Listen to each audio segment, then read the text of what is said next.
Usap-usapan ngayon ng ilang netizens ang umano'y bagong natagpo ang pag-ibig ni Sian Lim.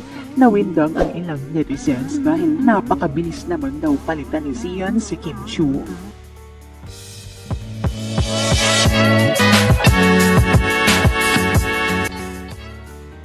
Sa isang post mula sa Fashion Police ay isang litrato ang nakabandera ng aktor na si Sian at kasama rin ang singer na si J.K. Labajo. Mula sa Facebook page ng isang writing company, ang Watanabe Writing Development. Makikitang napalibutan sila ng ilang babae at kapansin-pansin na may kaakbay si Sian na isang maganda at mukhang sosyal na babae. Makikita rin na ang babae ay nakahawak sa kamay ni Sian Lim na tila umano ay komportable na sa isa't isa at matagal nang magkakilala ang dalawa.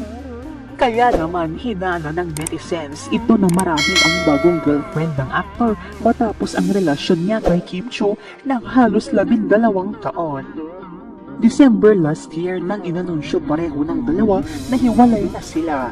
Matatandaan na naging tampok na rin sa showbiz update ni OG Diaz sa kanyang YouTube channel na mayroon na umanong nalilig kay Sian Lim ilang linggo lamang matapos na pabalita ang rumored breakup nila ni Kim Chiu. Natanong ni OG kung sino si Iris Lee. Sa nasabing larawan, tinukoy ng ilang netizens ang kaakbay ni Sian Lim kung sino ito. Walang iba kundi si Iris Lee. Si Iris Lee ay isang film producer at writer. Base sa kanyang IG account, mahahagilap na nakasama na niya si Sian Lim sa trabaho dahil sa mga litrato kasama ito at ilan pang mga artista. Hindi rin ilang beses na napag-usapan ang babaeng ito na nalilig kay Sian dahil ilang litrato rin nila ang kumalat online na magkasama. Spotted din si Sian na kabanding ang ilang friends ni Iris Lee. Ito naman ang mga naging reaksyon ng ilang netizens kay Sian at Iris Lee. Napaka-user talaga ni Sian nung nobody siya sa showbiz kumapit ng todo kay Kim. Now, dito naman sa rich producer ng Viva, secured na future ni Sian. Yes, producer yan ng Viva. May mapapala si Sian dyan since nagdidirektor na siya. I think mas nagmahal si Kim sa kanya kaysa the other way. It seems Sian took the chance na ligawan and GF tong si Kim para maging stable career niya nung panahong down na down si Kim sa ex niya. May paka-user din si Guy. May pakilig messages pa siya sa Chris TV, yun naman pala di kayang panindigan.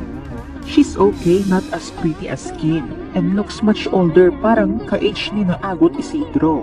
Parang ang bilis, which only proves that he has long moved on before the relationship ended, if you know what I mean. Sakit dito kay Kim, Valentine's Day pa naman, pero honestly for me lang ha, mukhang ginabit lang talaga ni Sian si Kim, mukhang si Kim lang ang nagmamahal. Ano naman ang masasabi mo dito? Ibahagi ang iyong komento.